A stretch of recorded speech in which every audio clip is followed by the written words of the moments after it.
Hello ninth class के दोस्तों, कैसे हो आप सभी लोग। आई होप आप सभी लोग बहुत ही बढ़िया होंगे और मज़े कर रहे होंगे। आप सभी लोगों का स्वागत है एक और नई ब्रांड न्यू एजुकेशनल वीडियो में। तो जैसा कि हम लोगों ने लास्ट एजुकेशनल वीडियो में, यानी कि लास्ट जो हमारी वीडियो थी नाइन्थ क्लास की, वो मैंने आप लोगों के लिए हिरोन्स फॉर्मूला आप लोगों का कंप्लीट करा दिया था और जो क्वेश्चन सीरीज थी वो भी आप लोगों के लिए चालू हो गई थी। अगर आप लोगों को क्वेश्चन सीरीज भी अच्छी लगी है तो इस वीडियो को भी जाके लाइक करना, चैनल पर नए हो तो चैनल को सब्सक्राइब कर देना।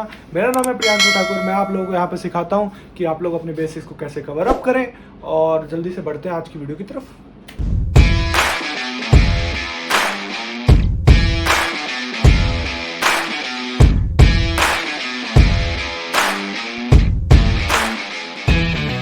तो अपन ने लास्ट जो था वो हिरोन्स फॉर्मूला का कंप्लीशन कर दिया था बहुत ही आसानी से। बहुत छोटा चैप्टर था, कोई प्रॉब्लम वाली बात नहीं आई थी। अगर आप लोगों को उस चैप्टर में कोई भी दिक्कत है, कोई भी डाउट है, आप लोग बेझिझक मुझसे पूछ सकते हो। आप लोग मेरे कमेंट सेक्शन में या मेरे इंस्टाग्राम के हैंडल पे आप लोग पूछ सकते हो, नीचे लिंक गिवन होगा। और क्वेश्चन सीरीज बताना कैसी लगी आप लोगों को। और भी क्वेश्चन सीरीज आती रहेंगी। संडे को अब रेगुलर क्वेश्चन सीरीज लाएंगे। अपन क्या करेंगे, पहले अपन एनसीईआरटी का काम कंप्लीट करेंगे, एनसीईआरटी एग्जाम्पलर कंप्लीट करेंगे, फिर अपन आर डी शर्मा और जो अदर बुक्स हैं उनके फिर अपन करते रहेंगे, एक एक लेक्चर उनके आते रहेंगे। उनमें तो एक चैप्टर एक दिन नहीं हो पाएगा क्योंकि काफ़ी सारे उसमें क्वेश्चंस होते हैं, तो वो मेरे को थोड़ा छांट के क्वेश्चंस लाने में टाइम भी लग सकता है। तो आप लोग टेंशन मत लेना। मैं कोशिश यही करूंगा कि अक्टूबर में आप लोगों का पूरा सिलेबस कंप्लीट करवा दूं बहुत ही आसानी से। वैसे मैंने कहा तो था कि जल्दी करवा दूंगा, बट थोड़ा सा सिलेबस खिंच गया, बट कोई प्रॉब्लम नहीं। अपने अब ज़्यादा चैप्टर नहीं बचे हैं, स्टैटिस्टिक्स, प्रोबेबिलिटी और अपना जो टॉप के जो 3 चैप्टर, मतलब 5 चैप्टर टोटल बचे हैं। तो स्टैटिस्टिक्स और प्रोबेबिलिटी बहुत ही छोटे छोटे चैप्टर हैं, आप लोगों को करा देते हैं। आज का जो टॉपिक है, यानी आज का जो चैप्टर है, वो अपन स्टार्ट करने जा रहे हैं स्टैटिस्टिक्स।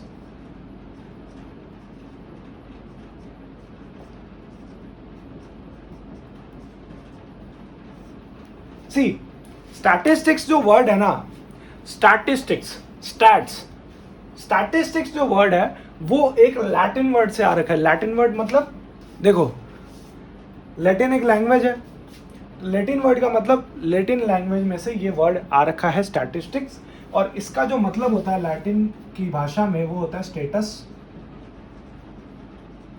स्टेटस का जो मतलब है वो आप लोग बहुत ही अच्छी तरीके से समझते होंगे कि आज के डेट में आप लोग जो इंप्रेशन मारने जाते हो ना कोचिंग क्लासेस में, तो वो आपका स्टेटस दिखाता है कि आप कैसे स्टेटस में, मतलब आपकी गाड़ी क्या है, आपका घर क्या है, या आप किस घर में रहते हो, आप किस चीज़ से ट्रैवल करते हो, कैसे लोगों के साथ बैठते हो, आपका उठना बैठना क्या है, कपड़ा आप कैसा पहनते हो, आपकी वॉच क्या है आपके हाथ में, आप फ़ोन कैसा यूज़ करते हो, वो सब आपके स्टेटस को डिराइव करता है। स्टेटस इसको कहते हैं अपन मेन बेसिकली। बट यहां पर जो स्टैटिस्टिक्स में जो स्टेटस का मतलब है वो क्या है आप लोगों के लिए, वो मैं आपको बता देता हूं। स्टैटिस्टिक्स में जो अपने पास में स्टेटस का मतलब है वो है ऑर्डर ऑफ मीनिंगफुल वर्ड्स, यानी कि कुछ मीनिंगफुल वर्ड्स, यानी कि collection of words, collection of letters, collection of meaningful things, उनको अपन स्टैटिस्टिक्स बोलेंगे। ठीक है। कभी भी आप लोगों को कोई भी चीज़ में आपको कलेक्शन ऑफ मीनिंगफुल चीज़ें चाहिए, यानी कि कोई भी चीज़ जिसका मतलब बने, वो चीज़ अगर आप लोगों को चाहिए तो आप लोगों को स्टैटिस्टिक्स मैथ्स में पढ़ना पड़ेगा। उसके थ्रू ही आप वो चीज़ कर सकते हो। स्टैटिस्टिक्स में अपन 3-4 चीज़ों के बारे में समझेंगे, मीन, मीडियन, मोड। तो ये बेसिकली आपका जो एक चैप्टर आता था स्टैटिस्टिक्स, उसी के रिलेटेड है। इसमें भी वही अपन पढ़ेंगे, बट 10th और 11th और 12th क्लास में आपका थोड़ा हाइपर हो जाएगा। बट अपन को अभी टेंशन नहीं लेनी, अपन को अभी फिलहाल इस चीज़ के बारे में समझना है। स्टैटिस्टिक्स समझ आ गया होगा, आई होप। आप लोगों को होता क्या है, स्टैटिस्टिक्स का मतलब होता है, लैटिन वर्ड से आ रखा है, लैटिन वर्ड। स्टैटिस्टिक्स का लैटिन वर्ड में मतलब होता है स्टेटस। स्टेटस का मतलब होता है अपन का जो रहन सहन। हिंदी में लिखा है, आप लोग भी हिंदी में लिखना रहन सहन। रहन सहन का मतलब आपकी लाइफस्टाइल। लाइफस्टाइल जो है वो आपके स्टेटस को डिफाइन करती है। लाइफस्टाइल में मैंने आप लोगों को चीजें बता दी। ठीक है। तो ये बेसिकली होता है मतलब। बट यहां पर क्या मतलब होता है, order of meaningful words, numbers, substance, और सो ऑन। ये सारा होता है अपना ऑर्डर ऑफ मीनिंगफुल वर्ड्स, इसको अपन कहते हैं स्टैटिस्टिक्स। ठीक है, यानी कि चीज़ों को अरेंज करना उनके ऑर्डर में, मीनिंगफुल चीज़ें जो होती है वो छांट लेना। यानी कि एक आपको सीरीज दी हुई है, 1 2 3 4 5 6 7 ऐसे कुछ सीरीज दी हुई है, इसमें से आपको जो मीनिंगफुल लगा वो आपने छांट लिया। इसमें 1 2 3 4 जो आपको मीनिंगफुल लगा आपने यहाँ से छांट लिया, इसे अपन स्टैटिस्टिक्स बोलेंगे। ठीक है, आई होप आपको ये चीज़ और जो स्टैटिस्टिक्स का जो मेन मतलब है वो आपको समझ आया होगा। अब थोड़ी बहुत अपन जो है वो चैप्टर में घुसते हैं और फिर चैप्टर को थोड़ा अच्छी तरीके से और डिस्कस करते हैं और इस पर कुछ क्वेश्चंस भी करते हैं। ठीक है, बहुत इजी चैप्टर हो सकता है, एक लेक्चर में भी खत्म हो जाए, नहीं तो 1.5 लेक्चर हो ही जाएगा। क्यों? ठीक है, चलो जल्दी चलते हैं। देखो, अब आप लोगों को समझना पड़ेगा कि प्रेजेंटेशन ऑफ डेटा क्या होता है।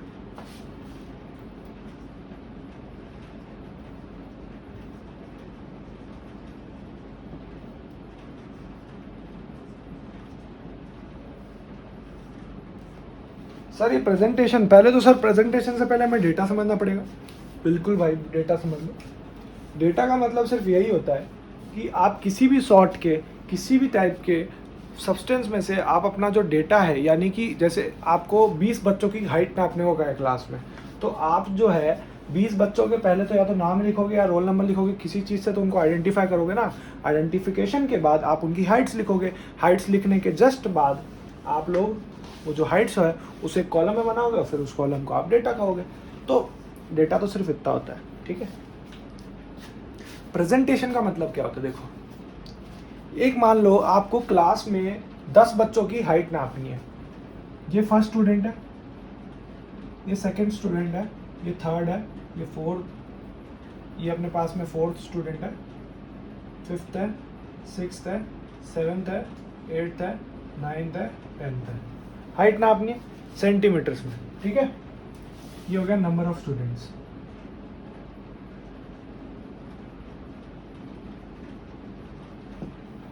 ठीक है, ये नंबर ऑफ स्टूडेंट्स हो गए। यहां पर लिखते हैं हाइट इन सेंटीमीटर। ठीक है, पहले बच्चे की हाइट मुझे क्या पता लगी? सर पहला बच्चा तो मुझे हाइट पता लगा 160 सेंटीमीटर की। ठीक है भाई। सर दूसरे का पता लगा 173 सेंटीमीटर। सर तीसरे का पता लगा 183। सर चौथे का 155। सर पांचवे का 141। सर छठे का 161। सर अपने सेवन्थ का 171। नाइन्थ का सर 151 और ये 154। ठीक है, ये मेरे पास डेटा आ गया। तो ये जो डेटा अभी जिस फॉर्मेट में है ना, ये कुछ ऐसा डेटा है। तो ये इस फॉर्मेट में है कि इसे अपन बोलेंगे ungrouped data. Ungrouped.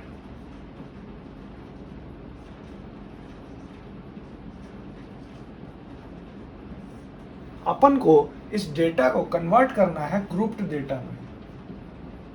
Grouped data. ठीक है, एक बार आप लोग समझ लो, फिर मैं आपको इसका एग्जांपल देता हूं अनग्रुप्ड और ग्रुप्ड का। ठीक है, ग्रुप डेटा में आप कैसे कन्वर्ट करोगे? आप लोगों को बनानी पड़ेगी एक टेबल। ऐसी कुछ टेबल आप लोग बना लोगे।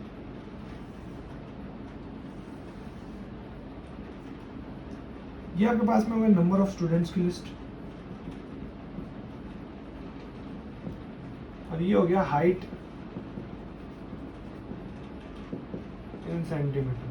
पहले आप लोग यहाँ इनके ऊपर लिख रहे थे, अब आपको ऐसे लिखना है, टेबल की फॉर्मेट में लिखना है। 1 2 3 4 5 6 7 8 9 10। सर मैं एक काम करता हूँ, हाइट लिख देता हूँ, फिर उसके बाद आप लोगों से समझा देता हूँ आपको बढ़िया से। तो ये देखो, इसे कहते हैं अपन ग्रुप्ड डेटा। Grouped data. अब आप लोगों को मतलब समझा देते हैं ग्रुप्ड डेटा और अनग्रुप्ड डेटा का। आप लोग टेबल पे पढ़ते हो, आई होप। ठीक है, जो नहीं पढ़ता ना वो आज से टेबल पे पढ़ना चालू कर दो। मजाक कर रहा हूँ, जैसे आपको पढ़ना आप पढ़ो, बट सोफे पे ऐसे लूट के मत पढ़ना। एक फिक्स्ड आपकी जगह होनी चाहिए पढ़ने की, अब वहाँ पढ़ना। ठीक है, तो ग्रुप डेटा का मतलब एक तरह से हो जाता है ऑर्गेनाइज्ड डेटा। ऑर्गेनाइज्ड को एक तरह से अपन ग्रुप बोल देते हैं। ऑर्गेनाइज्ड का एक तरह से वर्ड ही ग्रुप्ड है। अनऑर्गेनाइज्ड का है ये, ठीक है, ये है। अब ऑर्गेनाइज्ड अनऑर्गेनाइज्ड को आप लोग ऐसे समझो, एक तो मान लो आप दो भाई बहन एक टेबल पे पढ़ रहे हो, आपकी एक छोटी बहन है और आप एक बड़े भाई हो। आप हो 9th क्लास में, आपकी बहन है 8th क्लास में, और आप दोनों को एक ही टेबल मिली है मम्मी पापा की तरफ से पढ़ने के लिए, ठीक है। और उस टेबल पे 2 कुर्सियां लगी हुई, बट आप लोग क्या करते हो, आप लोग जो अपनी बुक्स हैं वो इधर उधर आप लोग ऐसे मतलब बिखेर के रखते हो एक दोनों। तो आप लोगों को अपनी बुक ढूंढने में बहुत ज़्यादा प्रॉब्लम होती है, मानते हो ना ये बात? प्रॉब्लम होती है ना। तो जब प्रॉब्लम होती है तो आप लोगों को लगता है कि यार मुझे ये जो बुक्स है ना इसको ऑर्गेनाइज्ड वे में रखना चाहिए। इसे मैं ऐसे रखूं कि फिजिक्स की जितनी भी मेरी कॉपीज़ है वो सब एक लाइन में आ जाए, मैथ्स की जितनी भी बुक्स कॉपीज़ है वो सब एक लाइन में आ जाए, केमिस्ट्री की जितनी भी बुक्स कॉपीज़ है वो एक लाइन में आ जाए, और सोशल साइंस की जितनी भी कॉपीज़ है वो सब एक लाइन में आ जाए, साइंस की जो भी कॉपीज़ है, साइंस तो हो गया, और मान लो इंग्लिश की जो भी बुक्स हैं वो सब लाइन में आ जाए, हिंदी की जो भी है वो सब लाइन में आ जाए। ऐसे आप दोनों चाहते हो करना 8th और 9th की। तो आपको क्या करना पड़ेगा उसे, आपका भी डेटा ऐसे बिखरा हुआ है। मान लो फिजिक्स यहाँ है, आप मान लो आपकी टेबल ये है, कुछ ये टेबल है, आप चाहते हो कि फिजिक्स सब एकदम लाइन से चले, बट आपकी फिजिक्स यहाँ पढ़ रही है, आपकी केमिस्ट्री यहाँ पढ़ रही है, आपकी मैथ यहाँ पढ़ रही है, आपकी इंग्लिश यहाँ पढ़ रही है, आपकी सोशल साइंस यहाँ पढ़ रही है, आपकी कहीं बुक ऐसे बिखरी हुई सी है। तो आप लोगों को जब बिखरी हुई बुक्स होंगी तब आप लोगों को जो बुक्स हैं वो ढूंढने में बहुत ज़्यादा प्रॉब्लम होगी। क्यों? क्योंकि वो बुक्स एक के ऊपर एक ऐसे चढ़ी हुई होगी और आपको पता ही नहीं लगेगा कि भाई मेरी बुक है कौन सी, मुझे पढ़ना क्या है। तो आप पढ़ने से पहले ही वैसे ही फ्रस्ट्रेट रह जाओगे, ठीक है। तो इसीलिए उस अनग्रुप्ड डेटा को अपन को चेंज करना पड़ेगा, किसमें? ग्रुप्ड डेटा में। ग्रुप्ड डेटा में चेंज करते ही आपके पास में कैसी बुक्स आ गई, आपकी ये टेबल बन गई भाई साहब, आपकी physics, chemistry, maths, social science, English, Hindi सब एक लाइन से आ गई भाई साहब। सारी की सारी बुक्स कॉपीज एक लाइन से आ गई। तो इसका मतलब आपकी बहन भी खुश, आप भी खुश, मौज करो, और आपकी टेबल हो गई है ग्रुप डेटा के अकॉर्डिंग ग्रुप, ठीक है, यानी कि ऑर्गेनाइज्ड। तो ग्रुप डेटा का सिर्फ मतलब यही है कि खिंडावा डेटा, राजस्थानी में खिंडावा बोलते हैं, खिंडावा मतलब बिखरा हुआ, खिंडावा राजस्थानी में बेसिकली बिखरे हुए को बोलते हैं। तो आप लोगों का यही मानना है कि जो अनग्रुप्ड डेटा है सर, उसे अगर हमें इसका मीन निकालना है, इसका मोड निकालना है, इसका मीडियन निकालना है। अभी इस बातों पे इतना ज़्यादा ध्यान मत दो, इन वर्ड्स पे ध्यान मत दो, मीन मोड मीडियन पे, या आगे आएगा इसी चैप्टर में, बट अभी आप लोगों ने ध्यान में नहीं देना।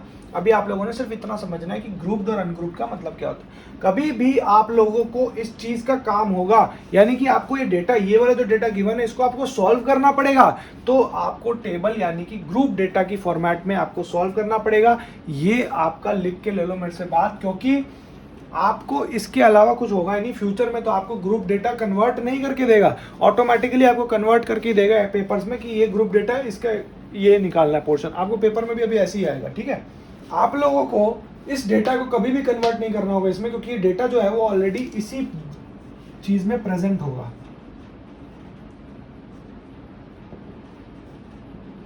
क्वेश्चंस में ये डेटा ऑलरेडी इस फॉर्मेट में प्रेजेंट होगा। तो आप लोगों को इस फॉर्मेट से इसमें चेंज करने की जरूरत नहीं है। आपको सिर्फ इतना ही बताया है, इस चीज़ के लिए बताया है ताकि आप लोग अनग्रुप्ड और ग्रुप डेटा के बारे में जो है वो आप लोग डिफ्रेंशिएट कर सको इस चीज़ को, और आराम से इस चीज़ को समझ सको। आप लोगों को अगर नोट डाउन करना है, बहुत ही बढ़िया एग्जाम्पल है, आपको अगर नोट डाउन करना है तो आप कर लो, नहीं करना तो कोई दिक्कत नहीं भाई, आप लोग आगे बढ़ सकते हो। और फिर अपन आगे बढ़ते हैं जल्दी से। अब आप लोगों को कुछ वर्ड्स की मीनिंग बताता हूँ, जैसे कि फ्रीक्वेंसी। फ्रीक्वेंसी क्या होती है? देखो, फ्रीक्वेंसी का मतलब ये होता है, आप लोगों ने टेलीमार्क्स पढ़े होंगे, पढ़े हैं ना? टेली मार्क्स में क्या होता था, देखो टेली मार्क्स में आप लोगों के पास में एक डेटा गिवन होता था। जैसे मान लो आप लोगों के पास में गिवन है कि 30 बच्चों के 30 स्टूडेंट्स के नंबर आए और उन बच्चों के नंबर है 100 में से। 100 में से आप लोगों को आपको डेटा गिवन है, मान लो ये डेटा गिवन है, मार्क्स गिवन है आप लोगों को 30, 35, 40, 50, 51, 54, 91, 97, 99, 100, 30, 30, 30, 50, 40, 51, 42, 43, कितने हो गए, 1 2 3 4 5 6 7 8 9 9 9 18 18 हो गया ना। तो अब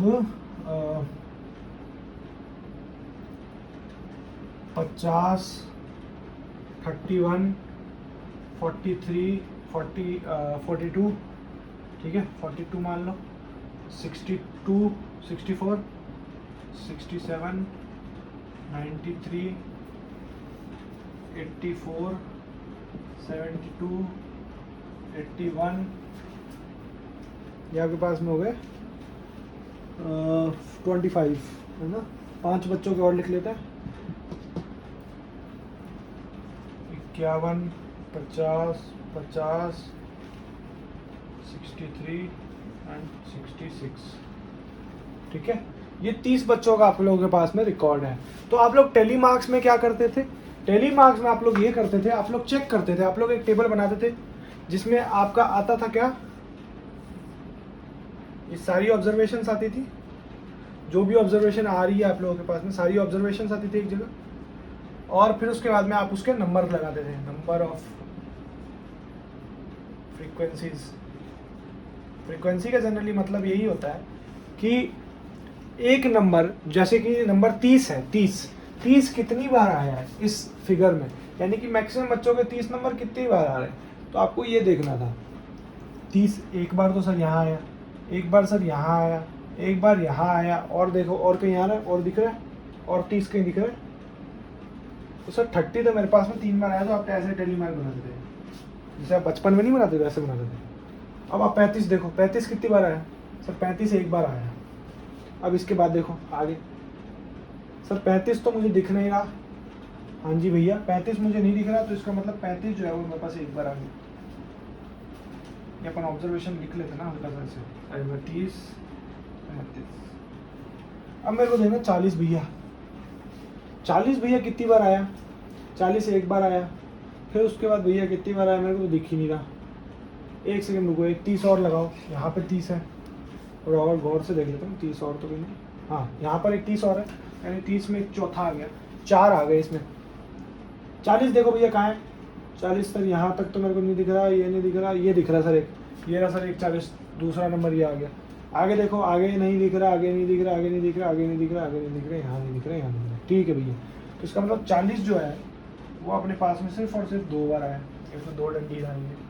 अब बात करते हैं सर 50 की।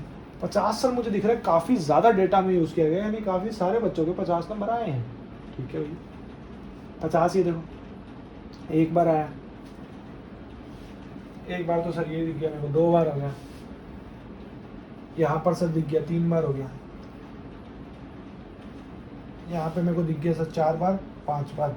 5 बार होने के लिए आप लोग क्या करते थे, 50, 1 2 3 4, और इसको पूरे को एक चीज़ से कट करते, यानी इसका मतलब ये 5 होते थे, 5 गिनते थे आप टेली मार्क में, बिल्कुल एग्जैक्टली सेम। 51 का देखो भैया, 51 सर एक बार आया, एक बार सर यहाँ आया 51, 2 बार, और सर एक बार यहाँ आया 3 बार। तो यानी कि 51 भी बहुत बच्चों के आए हैं, यानी कि 3 बच्चों के 51 भी आए हैं, ठीक है। ये आगे 54 देखो भाई, 54 सर मेरे को और तो दिख नहीं रहा 54, तो इसका मतलब एक बच्चे के सर 54 भी आए हैं, एक नमूना सर वो भी है जिसके 54 आए हैं, ठीक है। 91 देखो भाई साहब, 91 कितने बच्चों के, 91 यहाँ तो सर 100 है, ये तो है नहीं सर अपने पास में, तो इसका मतलब भाई साहब मुझे नहीं दिख रहा 91 है कहीं पर। 91 का तो मेरे को खेल नहीं दिख रहा था, इसका मतलब 91 भी एक बच्चे के आए हैं, तो इसका मतलब टॉपर्स तो बहुत कम है। 97 किस बच्चे के हैं वो देखो।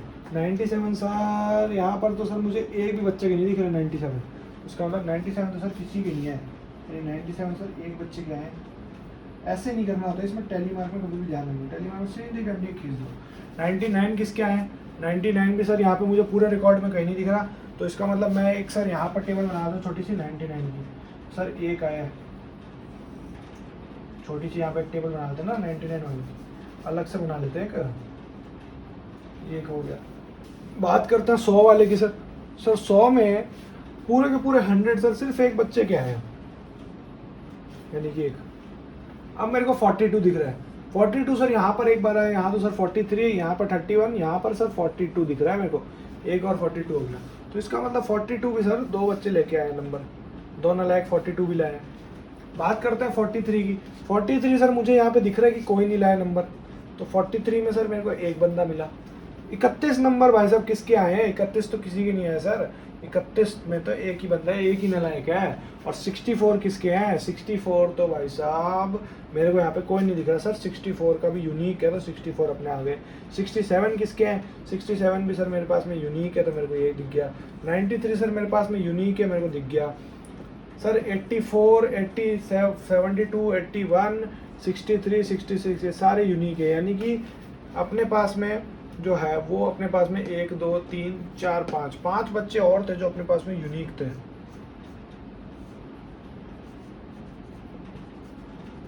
उनका मैंने रिप्रेजेंटेशन जरूर नहीं लिखा है बट लिखा है।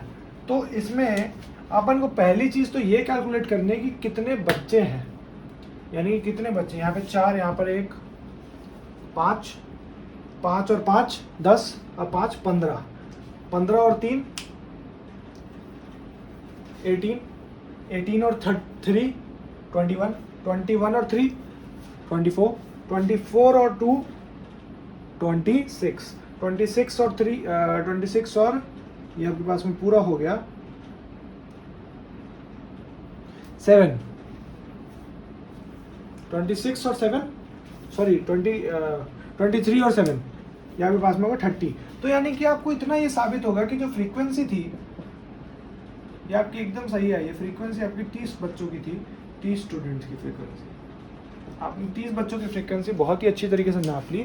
तो इसे अपन लोग फ्रीक्वेंसी कहते हैं और ये जो डेटा है इसे अपन टेलीमार्क के तौर पे कहते हैं। अब आप लोगों को अब जो क्वेश्चंस आएंगे ना वो आप लोगों को ऐसे नहीं आएंगे, एग्जैक्टली नंबर नहीं दिया हुआ होगा। आप लोगों को कुछ ना कुछ अंदाज़ा करना होगा। 30 से 35, 35 से 40, 40 से 45, 45 से 46, 50, कुछ ऐसा होगा। क्लास इंटरवल्स के फॉर्मेट में होगा, ये इसको क्लास इंटरवल्स बोलते हैं। तो इसके फॉर्मेट में अपने पास में कुछ कुछ चीज़ें हैं, कुछ कुछ टर्म्स हैं, वो अपन देख लेते हैं। अब आप लोगों को कुछ टर्म समझनी है वो आपको बताता हूँ। एक मान लो आपको क्लास इंटरवल दिया हुआ है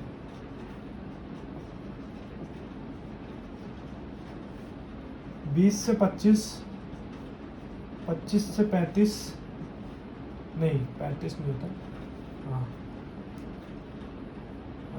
30, 30 से 35, 35 से 40, 40 से 45, 45 से 50, ये आपको एक क्लास इंटरवल दिया हुआ है।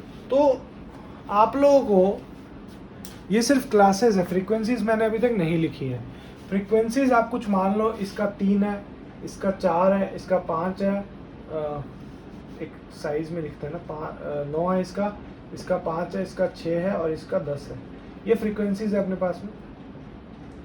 मैंने अभी इस पर टेबल पर नहीं बनाया, टेबल थोड़ा बनाने में वो हो जाता है, ठीक है, टेबल बनाएंगे अभी नहीं बट। तो ये आपके पास में फ्रीक्वेंसीज होगी आपकी, ठीक है। फ्रीक्वेंसीज हो गई तो इसका मतलब आप लोगों को अब क्या समझना है इसमें। आप लोगों को एक समझना है लोअर्स, बेसिकली आप लोगों को 3 चीजें समझनी है इसमें। लोअर लिमिट,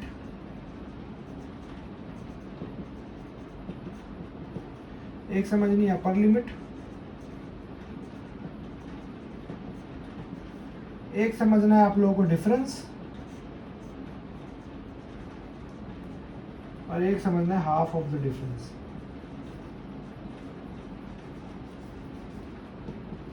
तो सर मेरे को ये सारी चीज़ें समझ भले ही ना आए, लेकिन हाफ ऑफ द डिफरेंस तो समझ आ चुका है सर इसी चीज़ का जो है वो हाफ कर दो, यानी कि d/2 कर दो, इसका सर ये डिफरेंस हो गया हाफ ऑफ द डिफरेंस। बिल्कुल सही कह रहे हो आप लोग ये चीज़। तो अब आप लोगों को ये लोअर लिमिट और अपर लिमिट कैसे पता लगेगी देख लो। आप कोई भी एग्जांपल ले लो इसमें से, आप मान लो आपने 25 से 30 का ले लिया एक लोअर लिमिट के लिए, और आपने ये आपका 30 से 35 ले लिया आपके अपर लिमिट के लिए, ठीक है, आपने ये चीज़ ले ली, ठीक है भैया, समझ गया मैं। अपर लिमिट, लोअर लिमिट आप लोगों के पास में क्या होगी, लोअर लिमिट यानी कि 25 से 30। अब इसमें से एक आपको आंकड़ा चुनना पड़ेगा। इसमें सर ये 25 से 30 अनुमानित आंकड़ा है, अनुमानित मतलब प्रिडिक्शन करी हुई है कि 25 से 30 के बीच में इतने बच्चे हैं, यानी कि इतनी फ्रीक्वेंसी है। तो आपको जो है आपका आंकड़ा पहली बात तो सेट करना पड़ेगा। लोअर लिमिट का मतलब यही होता है कि जो आंकड़ा आपने लिया उसका सबसे लोअर पार्ट यानी कि लोअर लिमिट, और अपर लिमिट का मतलब होता है जो आंकड़ा आप लोगों ने लिया उसे आप अपर लिमिट में डाल दीजिए, यानी कि 35, और डिफरेंस जो आया वो आया अपर माइनस लोअर, यानी कि आप लोगों के पास में 10। तो d/2 क्या हो गया आपके पास में 5। तो ये आप लोगों को समझना पड़ेगा कि भाई साहब जो एक्चुअल लिमिट्स है ना वो इन्हें आप माइनस करोगे, यानी कि 25 माइनस 5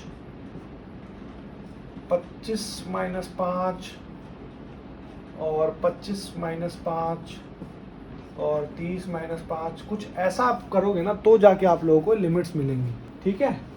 ये कुछ ऐसा सीन बनेगा, तो ये आपकी कंटिन्यूस लिमिट्स होंगी, कंटिन्यूस लिमिट्स।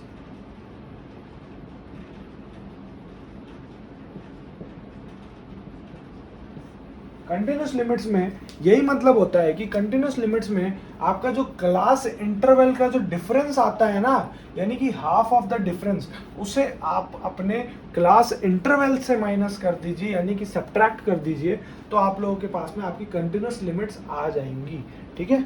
बहुत ही सिंपल चीज़ थी, कोई इतनी ज़्यादा टफ कॉम्प्लिकेटेड चीज़ नहीं है। आपको क्या होगा, आप लोगों को 25 की जगह 26 दिया होगा, 26 से स्टार्ट कर देंगे, और आप लोगों के पास में ये 30 की जगह 31 दिया होगा, तो कुछ ऐसे ऐसे आपको क्लास लिमिट्स मिल सकते हैं, बहुत ज़्यादा, ऐसे बहुत प्रोबेबिलिटी है कि ऐसे मिलेंगे, ठीक है। तो एक काम करते हैं अपन लोग, आज का जो लेक्चर है वो यहीं पे समाप्त करते हैं। आपके पास में एक्सरसाइज 10.2 है, उसमें आप लोग इन्हीं डेटास को अरेंज कर सकते हो। 10.2 जो है वो एक्सरसाइज बहुत ही अच्छी है, आपकी प्रैक्टिस के लिए बहुत सही एक्सरसाइज है, आप लोग उसको कर सकते हो आराम से।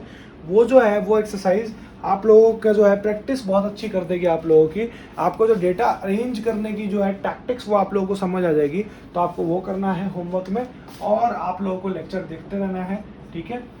9th क्लास का जो अगला लेक्चर है वो अपन ये लेक्चर मेरे हिसाब से फ्राइडे को जाएगा, तो फ्राइडे के बाद अपना जो लेक्चर है वो सैटरडे को जाएगा, यानी सैटरडे को अपन लेक्चर खत्म कर देंगे, यानी कि चैप्टर स्टैटिस्टिक्स भी खत्म हो जाएगा। तो 1 तारीख को मैं सोचा था नया चैप्टर चालू करूँ, बट अब क्या करें, अब छुट्टी दे दे, कल फ्राइडे को छुट्टी दे दे, तो फिर अपन एक को चैप्टर कर सकते हैं ना। एक्सरसाइज ग्राफिकल रिप्रेजेंटेशन होगा उसमें आप लोगों के लिए, तो ग्राफिकल रिप्रेजेंटेशन बहुत ज़रूरी चीज़ है। ग्राफिकल बार ग्राफ, हिस्टोग्राम, ये सारे अलग अलग ग्राफिकल रिप्रेजेंटेशन है आपके स्टैट्स को रिप्रेजेंट करने के लिए, आपके जो डेटा है उनको रिप्रेजेंट करने के लिए, तो आपको ये चीज़ समझ आनी चाहिए। तो आई होप आप लोगों को ये वाला जो लेक्चर है वो बहुत ही बढ़िया से क्लियर होगा। अगर ये वीडियो आप लोगों को अच्छी लगी है तो प्लीज़ इस वीडियो को जाकर लाइक करना, चैनल पे अगर आप लोग नए हो तो चैनल को सब्सक्राइब कर देना।